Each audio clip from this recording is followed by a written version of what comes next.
예, 성경 말씀 봉독하겠습니다. 요한복음 4장 23절부터 24절까지의 말씀을 보겠습니다. 아버지께 참으로 예배하는 자들은 신령과 진정으로 예배할 때가 오나니 곧 이때라. 아버지께서는 이렇게 자기에게 예배하는 자들을 찾으시느니라. 하나님은 영이시니 예배하는 자가 신령과 진정으로 예배할지니라. 아멘. 예, 오늘 우리가 읽은 본문의 말씀을 통해서 연락되는 예배와 연락되지 않는 예배라고 하는 주제를 가지고 함께 은혜 나누기를 원합니다. 예, 그동안 들어왔던 것처럼 예배는 하나님께서 우리를 창조하신 목적입니다. 따라서 예배의 성공과 실패가 우리 삶의 성공과 실패를 좌우한다고 해도 전혀 지나치지 않는 말이 될 것입니다. 그러므로 우리는 철저히 예배 중심의 삶을 살아야 하며 항상 나의 예배가 하나님께 연락되고 있는지 자신을 스스로 돌아봐야 할 것입니다. 예, 오늘날 대부분의 성도들은 자신이 드리는 예배가 연락되는지 되지 않는지에 대해서 전혀 무관심합니다. 좀 더 정확히 말하면 자신이 드리는 예배는 당연히 하나님께서 연락받으신다고 연락된다고 믿고 있습니다. 왜냐하면 하나님께서 어떤 예배를 받으시고 어떤 예배를 받지 않으시는지에 관해서 전혀 알지 못할 뿐만 아니라 예수 그리스도께서 십자가에서 피 흘려 죽으셨기 때문에 그 이름을 먹고 예배하면 하나님께서 모두 받아주신다고 생각하기 때문입니다. 아멘 소리가 뭐 이렇게 다 적어요. 예. 그러나 가인과 아벨의 제사를 통해 우리가 살펴보았듯이 하나님께서 우리의 예배를 모두 연락하시는 것은 아니며 연락하시는 예배가 있는 반면에 연락하지 않으시는 예배도 있습니다. 오늘은 이에 관한 말씀을 시대별로 살펴보면서 함께 은혜 나누기를 원합니다. 첫 번째로 창조 시대입니다. 성경에서 아담의 불순종 이후에 가장 먼저 나오는 사건은 바로 가인과 아벨의 제사입니다. 창세기 4장 1절부터 5절의 말씀을 한번 보겠습니다. 창세기 4장 1절부터 5절입니다. 같이 합독하도록 하겠습니다. 아담이 그 아내 하와와 동침하매 하와가 잉태하여 가인을 낳고 이르되 내가 여호와로 말미암아 덕남하였다 하니라. 그가 또 가인의 아우 아벨을 낳았는데 아벨은 양치는 자였고 가인은 농사하는 자였더라. 세월이 지난 후에 가인은 땅의 소산으로 제물을 삼아 여호와께 드렸고 아벨은 자기도 양의 첫 새끼와 그 기름으로 드렸더니 여호와께서 아벨과 그 제물은 연락하셨으나 가인과 그 제물은 연락하지 아니하신지라. 가인이 심히 분하여 안색이 변하니. 가인은 땅의 소산으로 아벨은 양의 첫 새끼와 그 기름으로 제물을 삼아 하나님께 제사를 드렸습니다. 그러나 하나님은 가인과 그 제물은 연락하지 않으시고 아벨과 그 제물을 연락하셨습니다. 그 이유가 무엇이었습니까? 지난주에 저희들이 살펴본 내용을 다시 한번 요약해보면 사람들이 통상적으로 생각해 왔던 것처럼 아벨은 피 있는 희생으로 제사를 드렸으나 가인은 피 있는 희생으로 제사를 드리지 않았기 때문도 아니고 또 아벨은 하나님을 믿는 믿음으로 제사를 드렸으나 가인은 하나님을 믿는 믿음으로 제사를 드리지 않았기 때문도 아니었습니다. 예, 다시 말씀드리면 아벨은 의로운 삶을 살았지만 가인은 악한 삶을 살았고 아벨은 첫 것 곧 좋은 것을 하나님께 예물을 드렸지만 가인은 자신의 소유 가운데 가장 좋은 것을 드리지 않았기 때문에 연락되지 않았던 것을 저희들이 이미 확인했습니다. 이와 같이 하나님은 창조 시대에 가인과 아벨의 제사에서부터 모든 예배를 받으시는 것이 아니라 받지 않으시는 예배가 있음을 우리에게 교훈해 주고 있습니다. 즉 의로운 삶과 가장 좋은 예물은 연락하시지만 악한 삶과 흠 있는 예물은 연락하지 않으신다는 것을 보여주셨습니다. 두 번째로 출애굽 시대를 한번 살펴보도록 하겠습니다. 출애굽 시대에는 우리 하나님께서 모든 예배를 받으셨냐 확인해 보도록 하겠습니다. 하나님께서 아브라함의 후손인 이스라엘 민족을 택하시고 애굽에서 구원하신 목적은 그들로 여호와 하나님을 섬기게 하기 위해, 즉 하나님께 예배드리게 하기 위함이었습니다.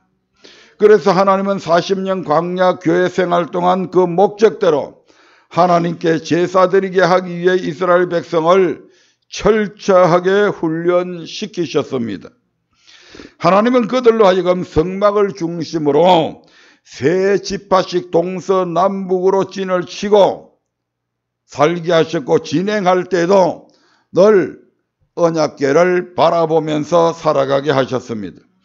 그리고 이스라엘 백성은 매일 아침 저녁으로, 매일 아침 저녁으로 번제를 드렸으며 소제, 화목제, 속죄제, 속건제를 드렸고, 뿐만 아니라 또 안식일은 물론이고 절기달, 유월절, 무교절, 초실절, 맥추절, 나팔절, 초막절, 대속죄일과 같은 여호와의 절기에 어김없이 하나님께 제사를 드렸습니다. 이 백성들만큼 제사를 많이 드린 일은 없습니다. 오늘 저희들도 신앙생활 하면서 하나님께 예배 드립니다만은 이 백성들만큼 이렇게 많은 예배를 드려본 역사가 없잖아요. 그럼 하나님은 광야 생활 40년 동안 이스라엘 백성들이 드린 그 많은 제사를 모두 연락하셨을까요? 레위기서는 시내산에서 성막을 세운 후에 하나님께서 모세에게 이른 말씀인데, 그 말씀 중에 22장 18절부터 20절에 보면 이런 말씀이 있습니다. 레위기 22장 18절부터 20절의 말씀을 보겠습니다. 아론과 그 아들들과 이스라엘 온 족속에게 고하여 이르라. 이스라엘 자손이나 그 중에 우고하는 자가 선제나 낙헌제로 번제를 여호와께 예물로 드리려거든 연락되도록 소나 양이나 염소의 흠 없는 수컷으로 드릴지니 무릇 흠 있는 것을 너희는 드리지 말 것은 그것이 연락되지 못할 것임이니라. 여호와께 예물을 드리려거든 연락되도록 소나 양이나 염소의 흠 없는 수컷으로 드릴지니 무릇 흠 있는 것을 드리면 연락되지 못할 것이라고 합니다. 이 말씀의 의미하는 바가 무엇입니까? 하나님께서 출애굽한 이스라엘 백성이 광야에서 드린 모든 예배를 연락하신 것이 아니라 연락하신 예배가 있는 반면에 연락하지 않으시는 예배도 있었다는 것입니다. 이것이 사실인지 성경을 통해 확인해 보도록 하겠습니다. 아모스 5장 25절부터 26절의 말씀을 보겠습니다. 아모스는 남북이 분단된 이후에 북이스라엘의 선지자였습니다. 북이스라엘에서 활동하던 그런 선지자였습니다. 정의의 선지자라고 그러죠. 그래서 아모스를 보면 이스라엘 백성이 불의하게 살아간 삶에 대해서 강렬하게 비판하고 있는 것을 보게 됩니다. 아모스 5장 25절부터 26절 말씀 시작. 이스라엘 족속아, 너희가 40년 동안 광야에서 희생과 소제물을 내게 드렸느냐? 너희가 너희 왕 식국과 너희 우상 기운 곧 너희가 너희를 위하여 만들어서 신으로 삼은 별 형상을 지고 가리라. 이 말씀은 아모스 선지자가 북이스라엘을 가리켜 예언한 말씀 가운데 일부로 하나님은 아모스 선지자를 통해서 이스라엘 족속아 너희가 40년 동안 광야에서 희생과 소제물을 내게 드렸느냐라고 책망하고 있는 것입니다. 즉 이스라엘 백성들이 광야 40년 동안 그들이 하나님 앞에 제사 드렸느냐. 그와 마찬가지로 지금 너희들도 하나님께 제사 드리지 않고 있다는 것을 지금 강조해서 하시는 말씀이죠. 아멘. 그러면 이 말씀의 의미가 무엇입니까? 이스라엘 백성들에게 광야 40년 동안 지나면서 하나님 앞에 제사 안 드렸습니까? 드렸잖아요. 그것도 매일 아침 저녁으로. 아멘. 그럼 도대체 이 말씀은 무슨 말씀이냐 이 말입니다. 그들은 분명 40년 광야 생활 동안 정한 절기에 살찐 짐승을 잡아 그 피로 하나님께 제사를 드렸습니다. 그것도 가장 위대한 이스라엘의 첫 번째 제사장인 아론 대제사장이 그 예배를 집례했잖아요. 그리고 그 당시에 선지자는 누구였습니까? 가장 위대한 선지자 모세가 그 백성들을 가르치고 있었잖아요. 그런 시대에 살아가고 있던 이스라엘 백성들의 예배가 연락되지 않았다고요? 이 출애굽 광야 40년 신앙생활 살아갔던 이 백성들은 하나님의 음성을 직접 들은 사람들이잖아요. 세상 어떤 사람들보다도 더 많은 하나님의 기적과 이적을 경험했던 사람들입니다. 그런데 그들이 하나님 앞에 아침 저녁으로 제사를 드렸는데 지금 아모스 선지자를 통해서 너희가 40년 동안 광야에서 희생과 소제물을 내게 드렸느냐라고 지금 반문하고 있는 거잖아요. 그러므로 이 말은 그들이 하나님께 제사를 드리지 않았다는 뜻이 아니라 하나님께서 40년간 그들이 드린 희생과 제물의 대부분을 받지 않으셨음을 뜻한다 이 말입니다. 그리고 26절에서 하나님은 40년 동안 광야에서 드린 그들의 제사는 하나님을 위한 것이 아니라 자신을 위하여 우상을 만들어 섬긴 것과 같다고 말씀합니다. 이는 신약 성경에도 동일하게 기록되어져 있는 말씀입니다. 사도행전 7장 42절 43절의 말씀을 한번 보겠습니다. 신약 성경에도 이것이 그대로 기록이 되어져 있습니다. 시작. 하나님이 돌이키사 저희를 그 하늘의 군대 섬기는 일에 벌어두셨으니 이는 선지자의 책에 기록된 바 이스라엘 집이여 40년을 광야에서 너희가 희생과 제물을 내게 드린 일이 있었느냐. 몰록의 장막과 신대판의 별을 받들었으며 이것은 너희가 절하고자 하여 만든 형상이로다. 내가 너희를 바벨론 밖에 옮기려 함과 같으니라. 신약 성경에서 스데반을 통해서 성령이 충만했던 스데반의 입을 통해서 그들이 드린 제사가 하나님 앞에 연락되지 않았다고 얘기합니다.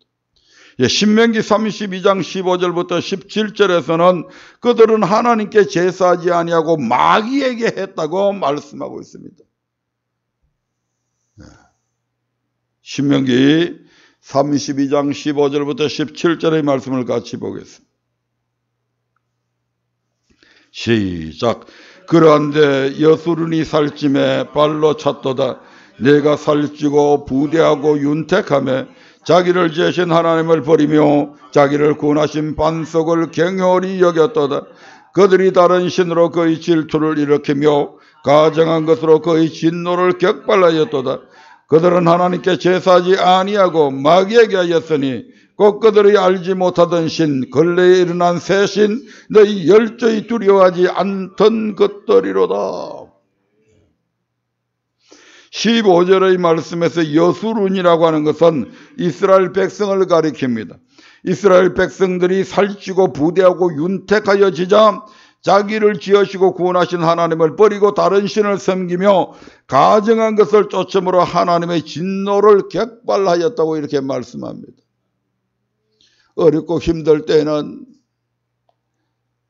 하나님 아버지하고 열심히 하나님을 찾아다니고,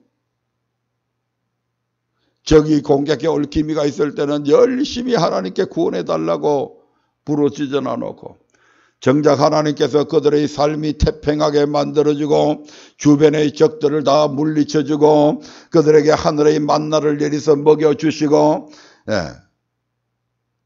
목이 가라면 마실 물도 주시고, 하여튼 그들의 삶을 하나님께서 일일이 보살펴 주시잖아요. 걱정 근심할 것이 없었습니다. 그렇게 되니까 어떻게 됐다고요? 그런 여수르니 살찜에 모든 삶의 여유가 생겨지니까 어떻게 했다고요? 이제 여호와는 필요 없습니다. 하나님 필요 없, 당신 필요 없어요. 당신 없으니까 행복하게 살 수 있어요.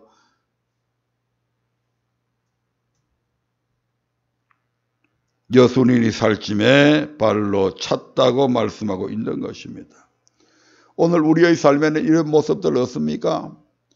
가난하고 힘들고 어려울 때는 하나님 앞에 매일 찾아와서 열심히 눈물 콧물 흘리면서 기도하다가 이제는 생활의 여유가 생겨지고 좋은 직장을 구하고 월급 많이 받고 넉넉한 삶이 되고 사업은 번창하고, 그렇게 되면 하나님께 부르짖고 하나님을 찾았던 그 마음들이 점점 사그러들고 어떻게 해요? 그러한 것들의 부안내동에서 살아가고 있잖아요. 오늘 이 수많은 이 땅의 그리스도인들이 그러한 삶을 살아가고 있잖아요. 1970년대 그때까지 못 살던, 그래서 그때는 열심히 신앙생활 하다가 경제적인 여건이 좋아지고 그래서 삶이 풍성해지고 여유 있는 삶을 살게 되고, 거의 집집마다 자가용이 없는 집이 없을 정도로 윤택하여지니까 이 땅에 수많은 그리스도인들이 하나님을 쫓지 아니하고 하나님은 발로 차버리고 이제는 하나님 필요 없어요. 하나님 없어도 돼요. 돈만 있으면 돼요. 그래서 돈신을 섬기고 그것들에 매몰되어 가다가 보니까 돈신만 보입니까? 음란의 신도 눈에 보이고 온갖 세상의 작것들이 그냥 그들의 눈에 다 들어오게 되잖아요.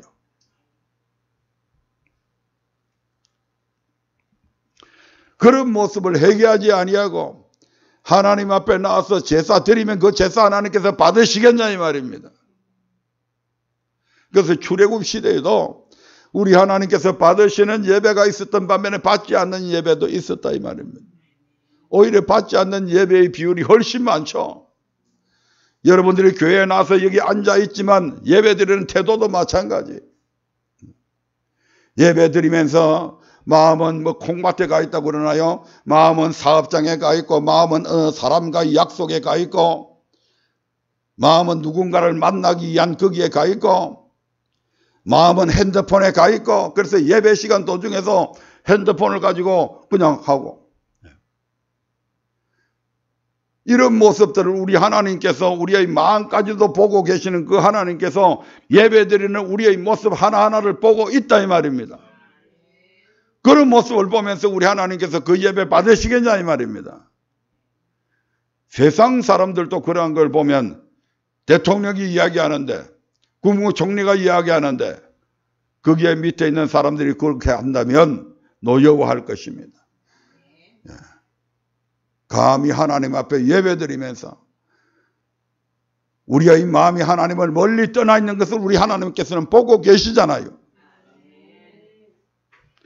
그래서 이 출애굽 시대에도 하나님은 이러한 이스라엘 백성들의 모습을 바라보면서 그들의 예배를 대부분 연락하지 않으셨던 사실을 우리가 확인할 수 있습니다. 세 번째로 분열왕국 시대입니다. 이스라엘 백성들은 가나안 땅에 정착한 이후에 하나님께 왕을 구하였고, 하나님은 사무엘 선지자를 끝으로 백성의 요구대로 사울을 이스라엘의 초대 왕으로 삼으셨습니다. 그러나 사울은 하나님의 말씀을 버림으로 인해서 왕위가 폐하여지고 다윗 솔로몬이 차례로 왕위를 계승하여 이스라엘을 다스리게 되었습니다.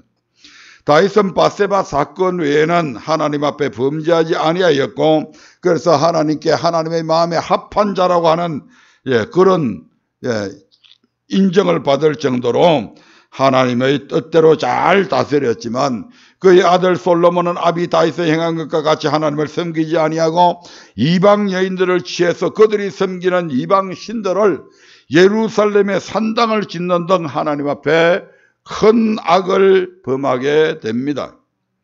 그러나 하나님은 다윗을 생각해서 이 솔로몬의 위를 폐하지 아니하시고 솔로몬 사후에 이스라엘을 북이스라엘과 남유다로 분열시키셨습니다. 이건 사람이 한 것이 아니고 하나님께서 그렇게 해버렸잖아요.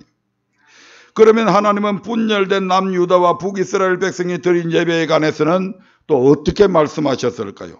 이사야서 1장 10절의 말씀을 봅니다. 이사야서 1장 10절입니다. 이사야는 남유다에서 활동하던 선지자죠. 같이 읽어봅니다. 시작. 너희 소돔의 가난들아 여호와의 말씀을 들을지어다. 너희 고모라의 백성아 우리 하나님의 법에 귀를 기울일지어다. 여기서 말하는 소돔의 가난들과 고모라의 백성은 남유다 백성, 즉 가난들로부터 백성들에 이르기까지 남유다 백성들의 패역을 지칭한 표현입니다. 하나님은 그런 남유다 백성에게 여호와의 말씀을 듣고 하나님의 법에 귀를 기울이라고 말씀하셨습니다. 과연 이런 자들의 제사를 하나님께서 받아 주셨을까요? 이사야서 11장 1장 11절부터 12절의 말씀을 보겠습니다. 여호와께서 말씀하시되 너희의 무수한 재물이 내게 무엇이 유익하뇨? 나는 수양의 번제와 살찐 짐승의 기름에 배불렀고 나는 숫송아지나 어린 양이나 수염소를 피를 기뻐하지 아니하노라. 너희가 내 앞에 보이려니 그것을 누가 너희에게 요구하였느냐? 내 마당만 밟을 뿐이니라. 받으셨다는 얘기입니까? 안 받으셨다는 얘기입니까? 안 받으셨다. 13절 14절도 봅니다. 시작. 헛된 재물을 다시 가져오지 말라. 분향은 나의 가정이 여기는 바요. 월삭과 안식일과 되로 모이는 것도 그러하니 성애와 아울러 악을 행하는 것을 내가 견디지 못하겠노라. 내 마음이 너희의 월삭과 정한 절기를 싫어하나니 그것이 내게 무거운 짐이라 내가 지기에 곤비하였느니라. 안 받으셨습니다. 무수한 살찐 짐승을 기름진 소를 드렸는데도 우리 하나님 안 받으셨어. 이사야서 66장에도 이와 같은 맥락의 말씀이 있습니다. 이사야서 66장 3절의 말씀을 봅니다. 시작. 소를 잡아드리는 것은 살인함과 다름이 없고 어린 양으로 제사 드리는 것은 개의 목을 꺾은과 다름이 없으며 드리는 예물은 돼지의 피와 다름이 없고 분향하는 것은 우상을 찬송함과 다름이 없이 하는 그들은 자기의 길을 택하며 그들의 마음은 가정한 것을 기뻐한즉. 아멘. 이런 자들의 예배를 받으신다고요? 안 받아요. 다음으로 북이스라엘 백성이 드린 예배에 대해서는 하나님께서 어떻게 말씀하셨는지 살펴보겠습니다. 아모스 5장 21절부터 24절까지의 말씀을 보겠습니다. 아모스 5장 21절부터 24절입니다. 아까 말씀드렸지만 아모스는 북이스라엘에서 활동하던 선지자입니다. 그래서 이제는 남유다가 아닌 북이스라엘 백성들의 예배는 받으셨냐 봅니다.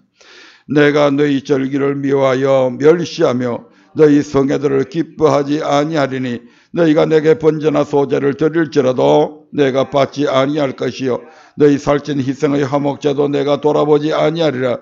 내 노래소리를 내 앞에서 거칠지어다. 내 비파소리도 내가 듣지 아니하리라. 오직 공법을 물같이 정의를 하수같이 흘릴지로다. 이처럼 분열왕국 시대에도 남유다와 북이스라엘 백성이 하나님께 수많은 제사를 드렸지만 하나님께서 그 모든 제사를 연락하신 것은 아님을 알 수가 있습니다. 네 번째로 포로 귀환 시대입니다. 이스라엘 백성들이 바벨론의 포로로 잡혀가서 70년 만에 되돌아왔는데 되돌아와서 그들이 드린 예배에 대해서 말씀하고 있습니다. 분열왕국 시대에 거듭되는 하나님의 경고에도 돌이키지 아니하고 계속 악을 행하게 되자 결국 하나님은 아수르를 통해서 북이스라엘을 바벨론을 통해서 남유다를 심판하시게 됩니다. 예, 그리고 이들은 바벨론의 포로가 된 이후에, 바벨론의 포로가 되었다는 이유는 바벨론이 나중에 아수르를 점령하게 되고 아수르가 포로로 잡아갔던 이스라엘 백성들과 함께 바벨론의 통치하에 들어간 걸 의미합니다. 예. 그래서 바벨론의 포로가 된 이후에 비로소 자신들의 잘못을 깨닫고 회개하기 시작했습니다. 이에 하나님은 예레미야를 통해서 약속하신 대로 즉 바벨론의 포로가 된 지 70년 만에 이스라엘 백성을 예루살렘으로 돌아오게 하셨고 그들은 무너진 성을 재건하고 유월절을 지키는 등 하나님의 절기에 하나님의 전에서 제사를 드렸습니다. 그러나 하나님은 구약시대의 마지막 선지자 말라기를 통해서 그들에게 뭐라고 말씀하셨습니까? 말라기서 1장 6절의 말씀을 한번 보겠습니다. 말라기서 1장 6절입니다. 시작. 내 이름을 멸시하는 제사장들아, 나 만군의 여호와가 너희에게 이르기를 아들은 그 아비를 종은 그 주인을 공경하나니 내가 아비일진데 나를 공경함이 어디 있느냐? 내가 주인일진데 나를 두려움이 어디 있느냐 하나 너희는 이르기를 우리가 어떻게 주의 이름을 멸시하였나이까 하는도다. 이 같은 책망에도 불구하고 이스라엘 제사장들이 조금의 뉘우침도 없이 도리어 우리가 어떻게 주의 이름을 멸시하였나이까? 예, 그렇게 반문한다는 것입니다. 그래서 하나님은 다음과 같이 말씀하십니다. 7절부터 9절의 말씀을 보겠습니다.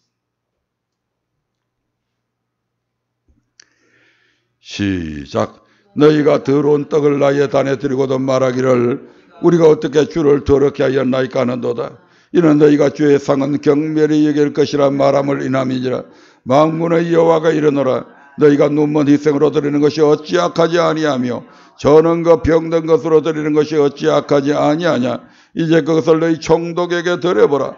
그가 너를 기뻐하겠느냐 너를 간합하겠느냐.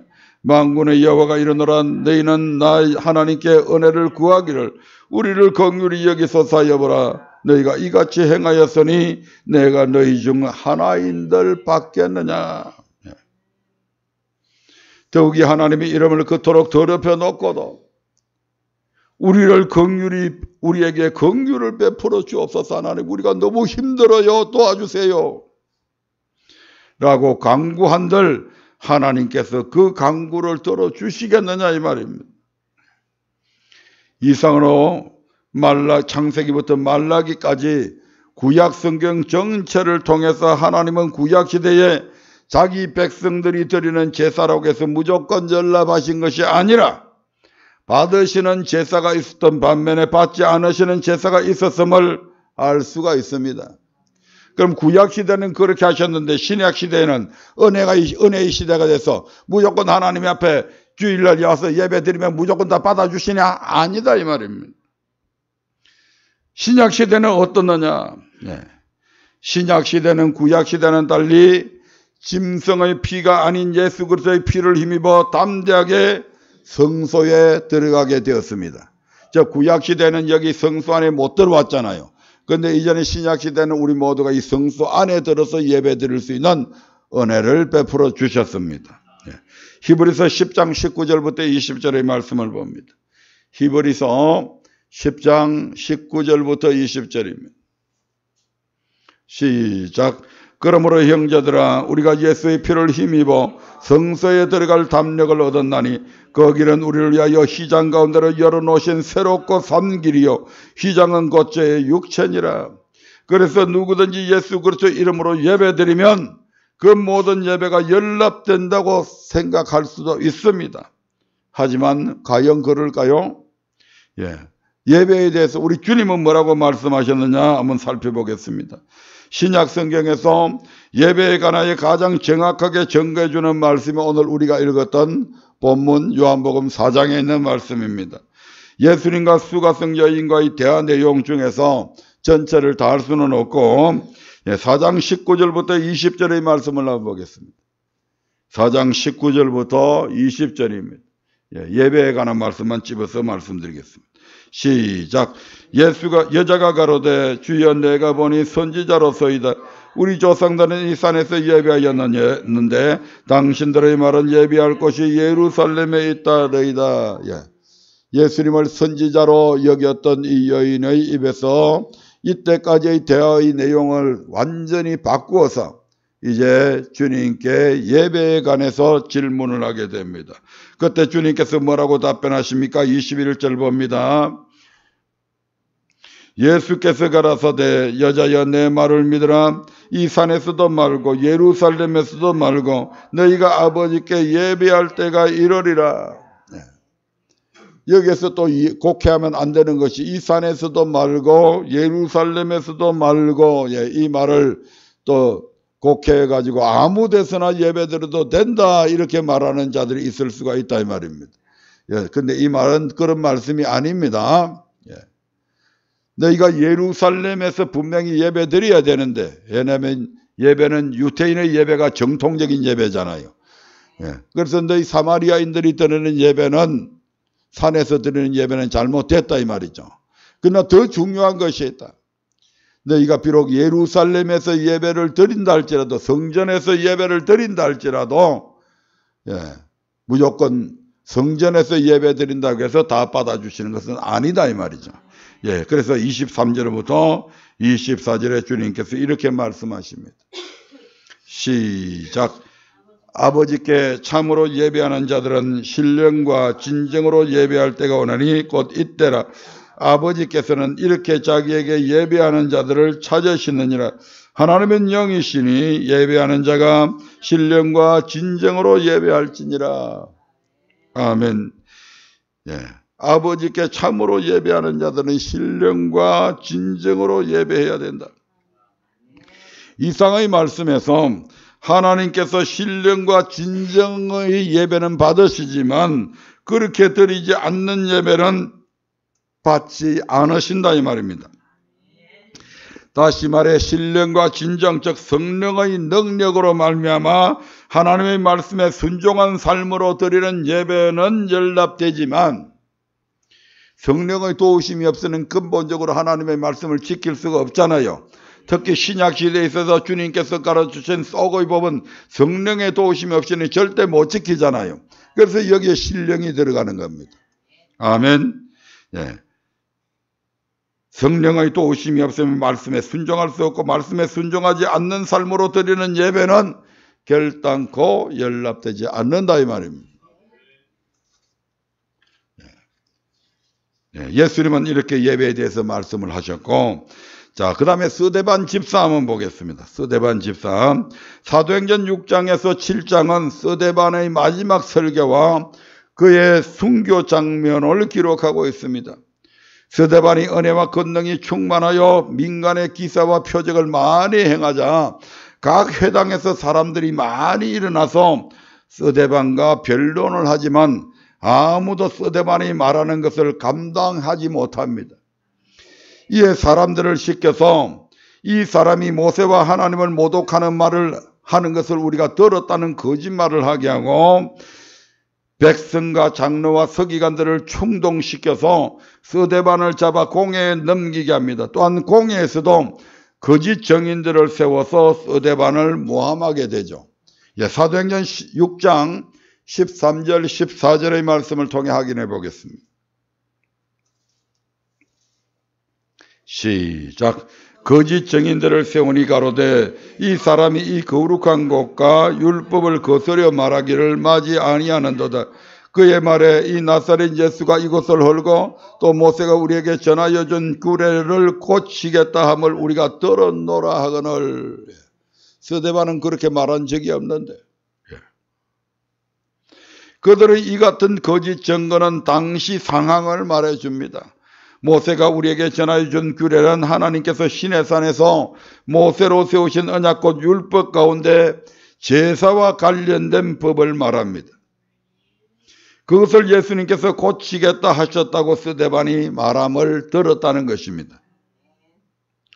그래서 대제사장은 그 사실 여부를 스데반에게 물었고 스데반은 하나님께서 아브라함을 택하신 사건에서부터 이스라엘 백성을 애굽에서 구원하신 목적과 함께 그들이 하나님 앞에 범죄한 사건들을 말하였는데, 그 가운데 사도행전 7장 41절부터 43절에 나오는 이스라엘 백성이 하나님 앞에 잘못된 예배를 드린 사건을 지금 말하게 됩니다.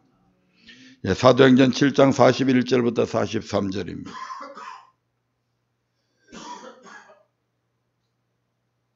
시작.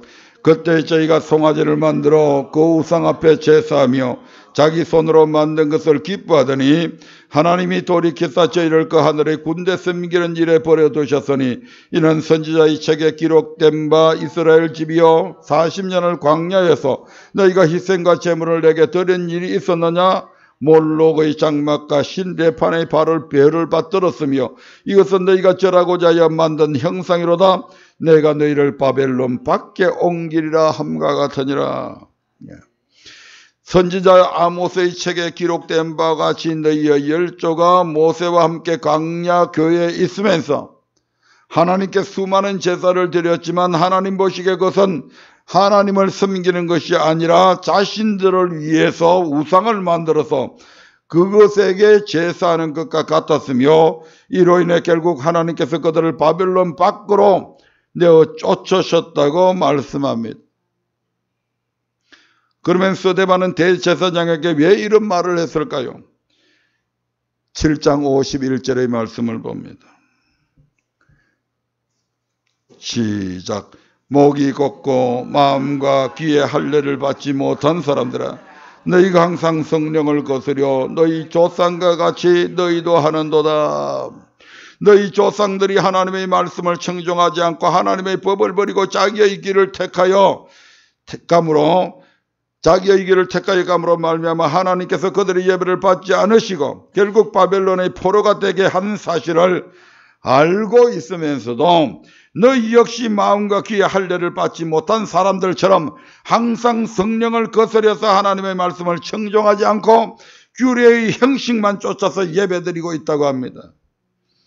바꿔 말하면 하나님께서 너희 조상들의 예배를 받지 않으신 것처럼 너희의 예배를 받지 않으신다는 것입니다.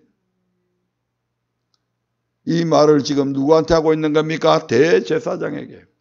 대제사장이 누굽니까? 이스라엘 백성들이 하나님 앞에 제사 드리는 그 제사를 집례하는 자가 바로 이 대제사장입니다. 그리고 그들에게, 이스라엘 백성들에게 하나님의 말씀을 전하는 자도 이 대제사장이었습니다. 그럼 지금 누굴 보고 하는 겁니까? 대사장 당신이 똑바로 예배 집례 안 하고 엉터리 말씀을 가르쳐서 백성들로 하여금 하나님께 연락되는 예배를 드리지 못하도록 당신이 지금 하고 있다는 얘기잖아요.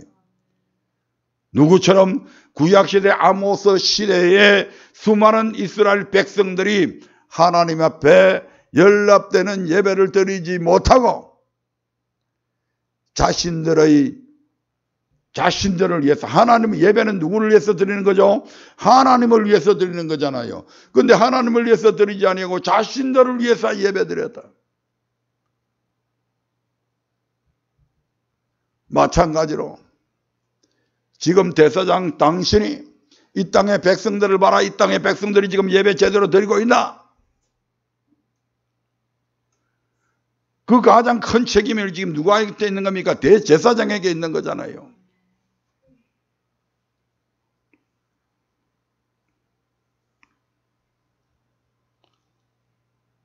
아모스 시대의 제사를 받지 않으신 것처럼, 그래서 당신은 일주일마다 열심히 안식일에 하나님 앞에 백성들을 모아놓고 예배 드리지만 우리 하나님께서는 너희의 예배를 받지 않으신다고 지금 말씀하고 있는 겁니다. 이런 스데반의 책망에 대제사장들과 장로들은 어떤 반응을 보이게 됩니까? 54절의 말씀을 봅니다. 시작. 저희가 이 말을 듣고 마음에 찔려 저를 향하여 이를 갈거늘. 스데반의 책망에 대제사장과 장로들은 마음에 찔림을 받습니다. 마음에 찔림을 받으면 돌이켜야 되는데, 아멘. 가인이 제사를 잘못 드림으로 연락되지 않으니까 얼굴이 푸르락푸르락 해서 하나님께서, 야, 네가 왜 얼굴이 푸르락푸르락 하냐? 네가 죄를 지었기 때문에 네 예배가 연락되지 않았는데 그러면 네가 죄를 다스려야 될 게 아니냐.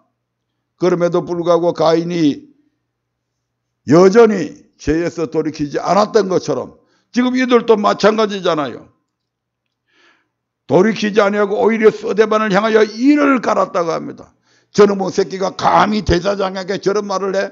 저놈의 새끼가 감히 날마다 매주일마다 하나님 앞에 드리는 우리의 예배가 연락되지 않았다고 그래.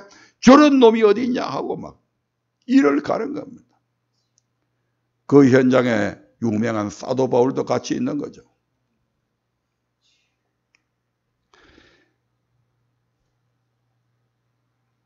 이런 그 시대뿐만 아니고 오늘날에도 마찬가지입니다. 하나님은 모든 사람의 예배를 무조건 받아주시지는 않습니다.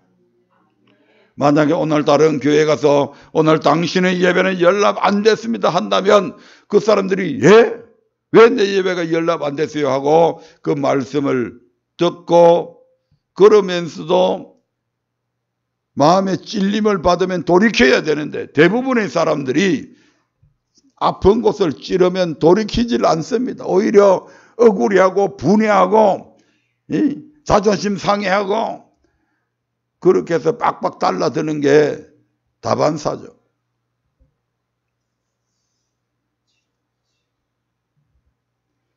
지금 이스라엘 대제사장과 그 백성들의 입장도 똑같은 거잖아요. 그래서 하나님은 지금도 우리를 하게 너희가 희생과 제물을 내게 드린 일이 있느냐라면 책망하고 계십니다.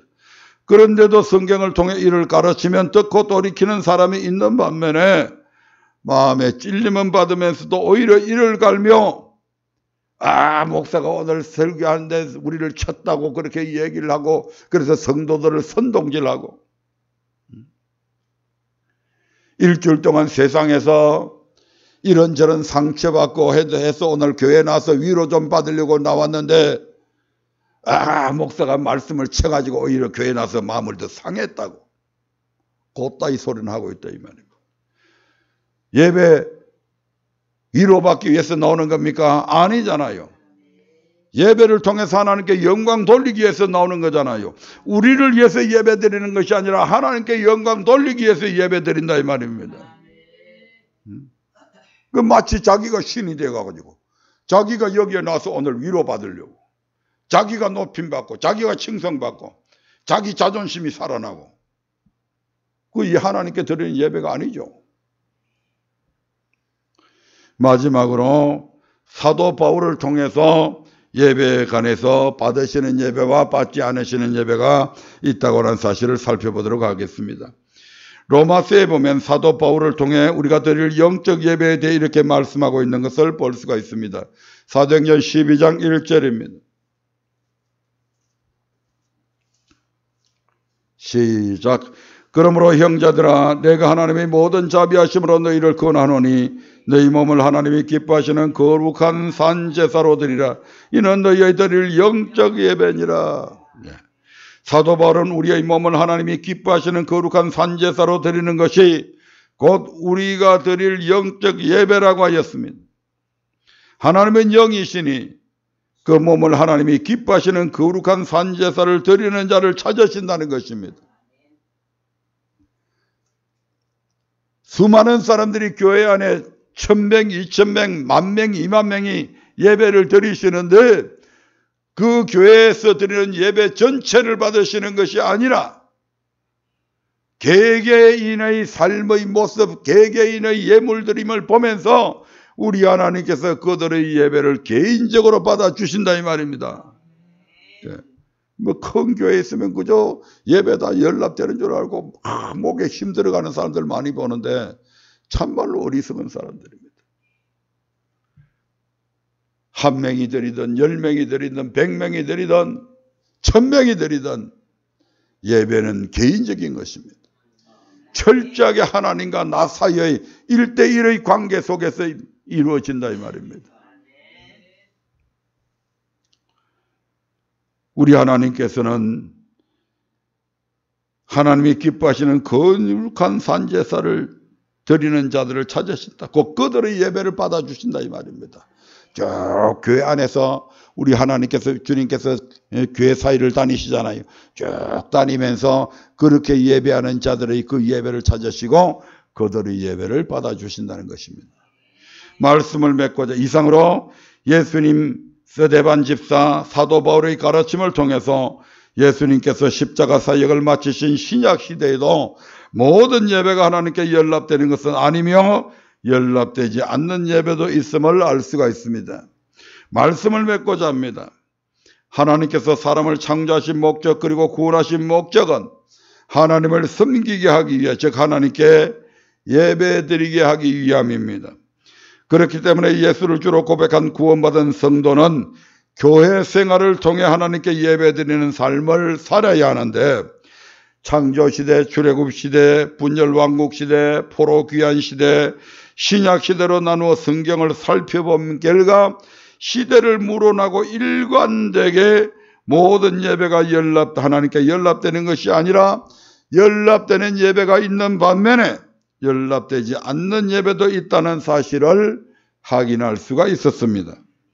그러므로 이를 맹신하여 하나님께 예배하되 반드시 연락되도록 하나님이 찾으시는 예배, 즉 성령의 능력을 힘입어 어떤 하나님의 말씀에도 순종함으로 하나님께 제사 드려지는 우리의 삶과 귀한 물질로 예배해야 할 것입니다.